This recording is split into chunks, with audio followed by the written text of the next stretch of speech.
Capesterre-Belle-Eau 2026-2032, une ville intelligente. Le diagnostic de la gestion comptable à la réalité. Mes chers concitoyens, depuis 2025, l'équipe sortante se félicite d'un retour à l'équilibre. Mais de quel équilibre parle-t-on? La réalité comptable, certifiée par la Chambre régionale des comptes, est brutale.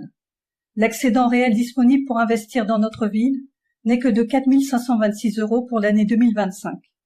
Faites le calcul per capita pour 18 000 habitants. Cela représente 25 centimes par habitant. Est-ce cela votre ambition pour chaque capestérien? Une marge de manœuvre de 25 centimes? Pire encore, cette gestion à l'euro près cache une réalité administrative désastreuse que vous payez au prix fort. La boîte noire des salaires. Chaque année, 19,8 millions d'euros sont prélevés pour payer la masse salariale municipale et les arrêts maladie, pour un total de 32,5 millions d'euros dédiés au fonctionnement de la commune. Seulement les salaires représentent un coût de 1 100 € par habitant. Pourtant, les services sont souvent fermés, les routes sont défoncées et la ville semble à l'arrêt. Où passe cet argent? La taxe incompétence. Le rapport de la Chambre régionale des comptes révèle que la ville paie des pénalités de retard aux banques, AFD, et émet des mandats de paiement en double. Cet argent gaspillé par manque de rigueur aurait dû servir à nos écoles. Les dettes cachées. L'équilibre affiché était artificiel.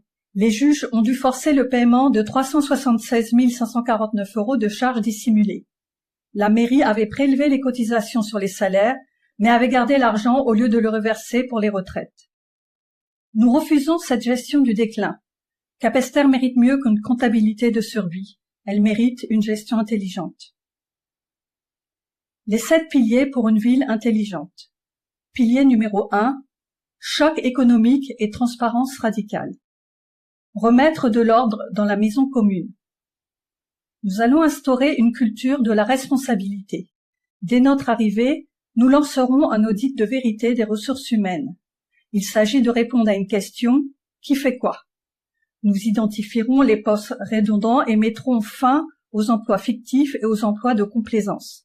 Chaque euro versé doit correspondre à un service d'intérêt général rendu à la population. Nous proposerons un pacte de service public municipal. Si les capestériens financent une masse salariale de presque 20 millions d'euros, ils ont droit aux infrastructures et services d'excellence. Nous réorganiserons les services en rationalisant les dépenses, meilleur contrôle de l'absentéisme, des arrêts maladie et cumul de postes, et chaque année 15 remplacements des départs à la retraite par l'intelligence artificielle. Nous irons plus loin en officialisant l'agent municipal artificiel, AMA. Cette IA ne sera pas un simple logiciel, mais un membre virtuel de l'équipe municipale chargé de remplacer numériquement les 15 départs en retraite annuelle pour les tâches administratives, garantissant une réponse 24 heures sur 24 aux citoyens. Nous dégagerons l'épargne nécessaire pour investir sans augmenter les impôts. Parallèlement, nous mettrons fin aux fausses économies sur la sécurité. L'administration actuelle sous-assure nos biens publics pour afficher un budget équilibré, nous forçant à la mendicité d'État à la moindre catastrophe. Nous souscrirons une assurance risque majeur réel. Nos écoles, nos canalisations d'eau et nos routes seront couvertes à leur vraie valeur de reconstruction. Pilier numéro 2, urbanisme et mobilité connectée. Désenclaver les quartiers et rendre leur dignité aux piétons. Fini l'attente aveugle sous le soleil ou la pluie. Nous lancerons le géobus. Nous imposerons une condition stricte aux opérateurs de transport pour traverser Capesterre. Leurs bus devront être géolocalisables via une application citoyenne simple. Ainsi, vous saurez exactement quand votre transport public arrive. Pour les quartiers isolés, cacao bananier, nous ferons de Capesterre un territoire pilote en négociant avec les géants de la tech, type Tesla ou Waymo, le déploiement d'une flotte expérimentale de navettes autonomes. Gérées par intelligence artificielle, elles tourneront 24 heures sur 24 pour assurer la continuité territoriale. Enfin, nous rendrons la ville marchable. Un plan massif de construction de trottoirs et de pistes cyclables sera lancé, financé intelligemment par une contribution automobile et la publicité urbaine sur des abribus connectés pour sécuriser nos enfants et nos aînés. Pilier numéro 3. Environnement et santé.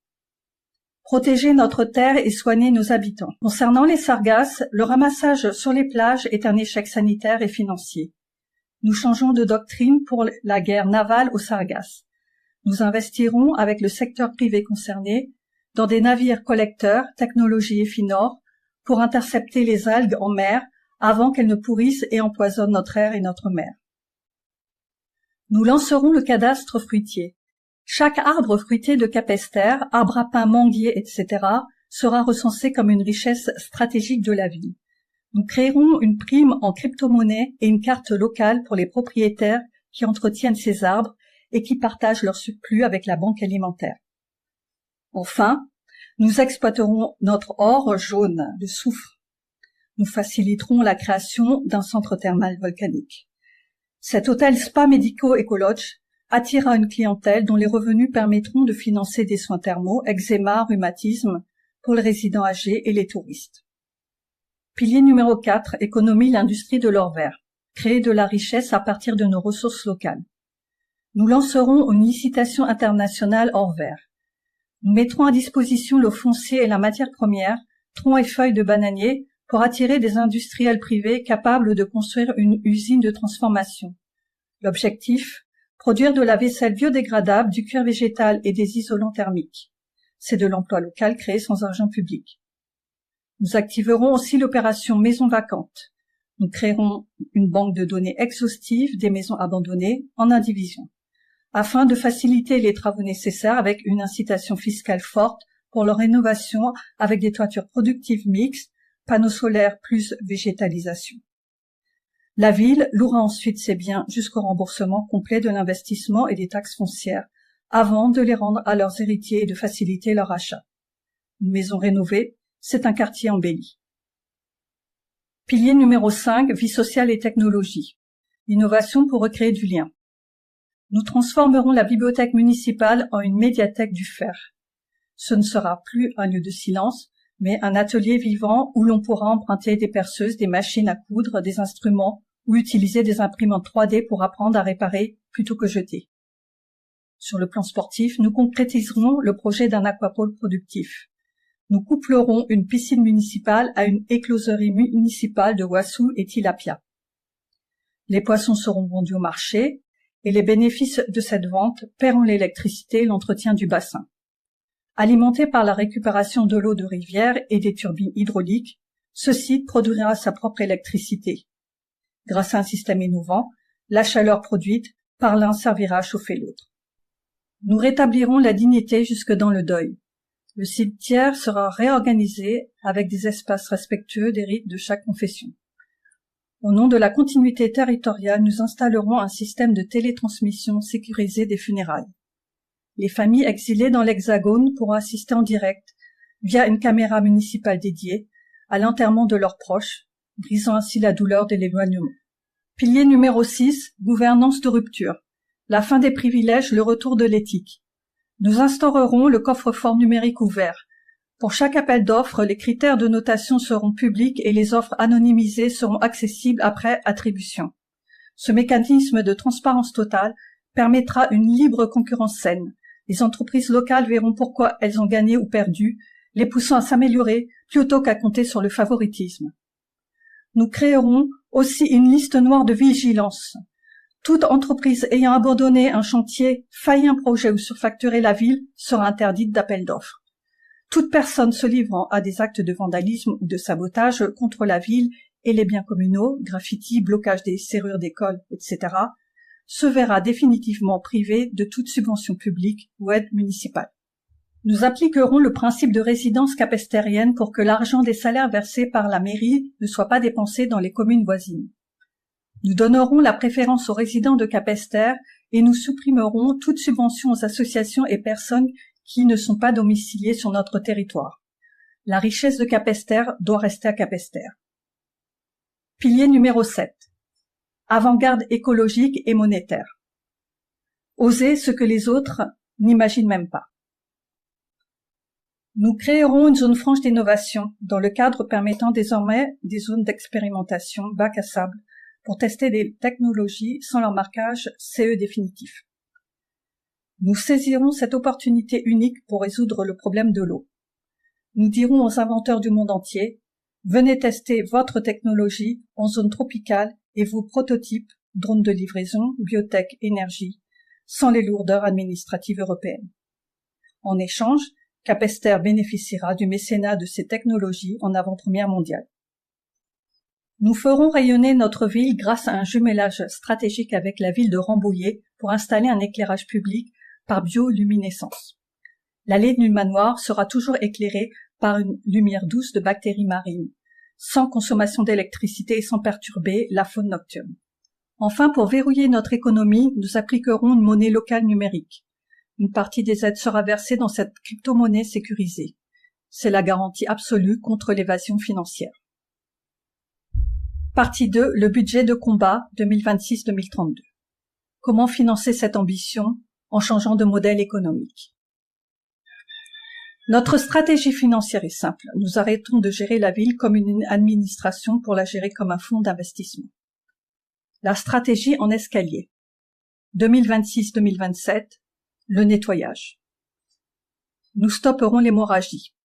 Le non-remplacement de 15 départs à la retraite par an et la fin des gaspillages, pénalités doublons, nous permettront d'économiser 600 000 € dès la première année. Cet argent servira à apurer les dettes cachées laissées par l'équipe précédente. La fin de la subvention quorum de 900 000 € en 2025 représente un piège. Les économies de 600 000 € ne suffiront pas à compenser la perte de cette aide et à rembourser les dettes cachées. 2028-2029, l'investissement. Une fois les comptes assainis, notre capacité d'investissement dépassera le million d'euros par an. C'est à ce moment que nous lancerons les travaux visibles, trottoirs et l'achat de navires sargasses financés massivement par le secteur privé et la délégation de services publics, DSP. Cela ne sera possible que si un excédent brut de 1 600 000 € est atteint. Il est important de rappeler qu'environ 630 000 € seront alloués aux banques avant même que des travaux ne puissent commencer. 2030-2032, solide. Les grands projets privés, usines bananes, centres thermales, commenceront à verser leurs loyers et dividendes à la ville. Ces nouvelles recettes indépendantes des impôts financeront les équipements structurants. Passer à des recettes non fiscales comme les loyers et dividendes représente la seule solution pour financer l'aquapole sans augmenter la fiscalité. Redressement libertaire. Nous utiliserons des leviers financiers modernes. Le fonds souverain urbain. Nous apporterons nos terrains en capital dans les projets privés pour toucher des dividendes à vie plutôt que de les vendre en une seule fois. Les comptes sont incapables de nous dire combien de mètres carrés de notre terre ont été vendus pour boucher les trous de leur budget. Nous ne vendrons plus le terrain communal. Nous ferons mieux, nous apporterons ces terrains en capital dans des projets, usines data center, pour qu'ils nous rapportent des dividendes et des loyers à vie. On ne brûle pas les meubles pour chauffer la maison. Les crédits carbone bleus. En transformant les sargasses en biomatériaux au lieu de les laisser pourrir, nous vendrons des crédits carbone aux multinationales pollueuses. C'est la pollution mondiale qui financera notre écologie locale. Les contrats à impact social. Pour équiper nos agents d'exosquelettes, nous ferons appel à des investisseurs privés qui seront remboursés sur les économies réalisées par la baisse des arrêts maladie. Pacte de proximité. Parce que les problèmes de Changy ne sont pas ceux de Bananier. Nous refusons d'être une mairie coupée du terrain. Nous mettons en place un référent numérique pour chaque quartier. Une ampoule cassée à nid de poule, une idée pour votre rue. Écrivez directement à votre délégué de secteur. Si vous ne l'avez pas déjà fait, n'oubliez pas de vous inscrire en ligne avant le mercredi 4 février 2026 sur www.election.intérieur.gouv.fr. Pour dimanche 15 mars, le choix est clair. Capester, une ville intelligente. Bien entendu, ce programme ne pourra être mis en œuvre que si la tête de liste devient maire.